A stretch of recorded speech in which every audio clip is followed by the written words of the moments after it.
Chapter 17. A man for all seasons, a man for all places, a man for all races. It was a momentous occasion in the Swazi nation's history. In May 1973, the Prince Minister for the government of King Sobhuza II, Prince M. Dlamini, was preparing his presentation in Parliament of a new royal constitution for the Swazi people, and there was a clear danger that this could precipitate a national crisis. An added anxiety was the ill health of the Prime Minister, who was suffering from the effects of a stroke, which obstructed the free movement of an arm and affected his speech. He was deeply troubled. How could he adequately present the all-important royal constitution with a slurred diction? It was not surprising at such a time in such a disturbed world that the nation's leaders were apprehensive and that their hearts were full of fear. Mr. Manzini, MP, a strong believer in prayer who had been converted under Duma's ministry, urged the Prime Minister to ask Pastor Duma to come for the purpose of prayer. And so, on the night before the Constitution was to be presented, a car hastened to Swaziland, with Pastor Duma accompanied by the Reverend J. F. Francis, rector of St. Aidan's Anglican Church, and Mr. Hoffman and Mr. Mackenzie. At the border, government cars were waiting to transport them to the home of the Prime Minister.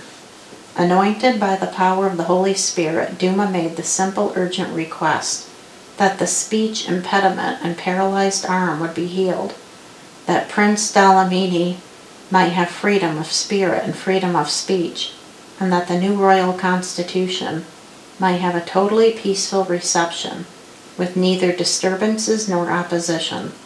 During his prayer, he received a divine assurance that by the next day the Prime Minister would be a transformed man, his arm free and his speech normal.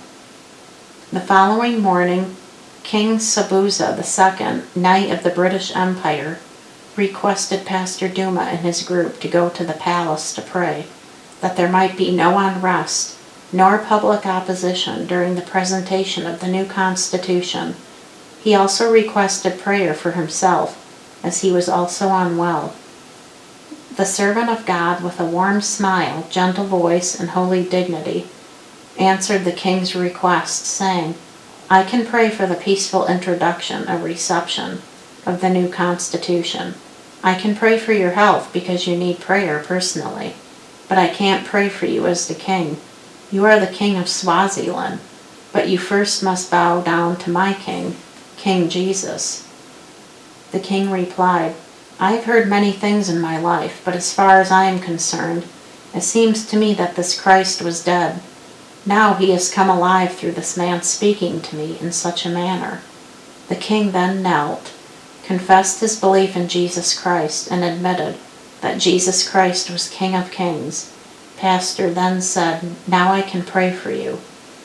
As the group was leaving, the king repeatedly said, "This is a moment in my life I will never forget. I don't know why you didn't let me know about this Ufundisi who has brought God to the palace." From the palace they were taken to the Parliament. The Constitution was introduced to complete silence, with no opposition, and was passed without any objections. That same day, King Sobhuza, although long past 70 and not well, spoke in the open air to over 7,000 of his people, 100% of whom accepted the Constitution without a breath of trouble. Towards the end of 1976, William Duma suffered a heart attack. When able to leave McCord's Hospital, he went to the home of one of his birdcage men, Evangelist Nixel, in Zululand, to be nursed back to health by Mrs. Nixel, a trained nurse. Early in 1977, his old friend Mr. Manzini took him to his home in Swaziland for a month to recuperate. He returned to Durban with a permanent fever, not of the body but of the spirit, a fever which was a passion to win souls for Christ.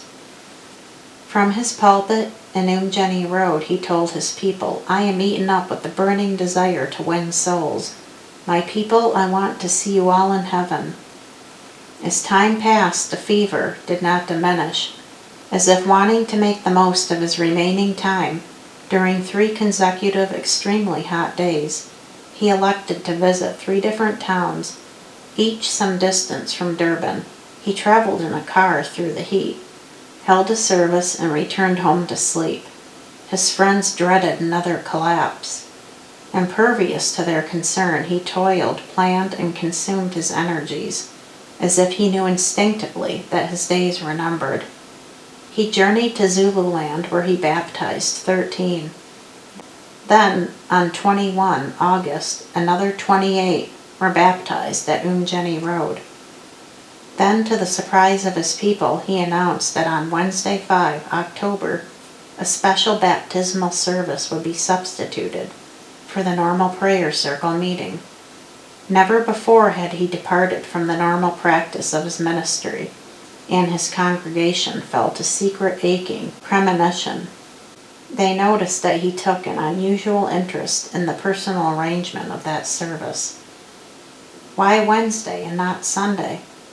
He also urgently invited people who normally did not attend the Wednesday service to make a special effort to be there. He even included those whom he knew were working. All he was doing was contrary to his normal pastoral custom. Mrs. Freeman was specially asked to be present to sing one of his favorite solos.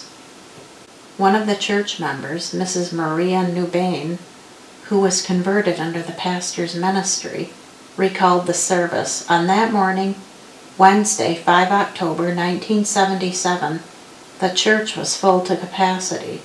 Pastor Duma, wearing a white gown, led the service. As I looked at him, his face shone like an angel.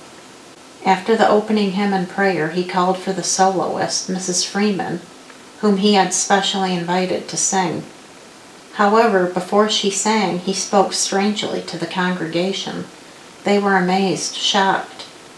He said, "I have asked Mrs. Freeman to sing at this service because when I was away ill, I knew that I was going home to Jesus. I have asked her to sing today the hymn which she will sing at my funeral service." He continued, "Even today, I am not afraid of death because I am going to see my Jesus." The whole congregation was deeply affected. Before singing, Mrs. Freeman said, "I am thankful, Pastor Duma, because I am no longer going to sing at your funeral because Jesus has healed you, but I will come again to sing while you are alive." As she sang, the sanctuary was filled with the presence of Jesus. All over the church, people were wiping tears away. Pastor Duma thanked her and repeated the amazing statement, saying, "Thank you, Mrs. Freeman, that you will come again to sing whilst I am still living. But you might not, because I am longing to see my Jesus soon and to be with him always." The joy of the Lord was on his face as he spoke. The evangelist, Pastor Elijah Maswangani from Tisneen, Transvaal, was guest speaker. He spoke on Colossians 2, verse 5-7, as a man giving counsel to the church, whose pastor had just gone to the glory land. We thought it amazing because Pastor Duma was very much alive and listening himself. 4 believers were to be baptized, a white couple from Cape Town and an Indian couple.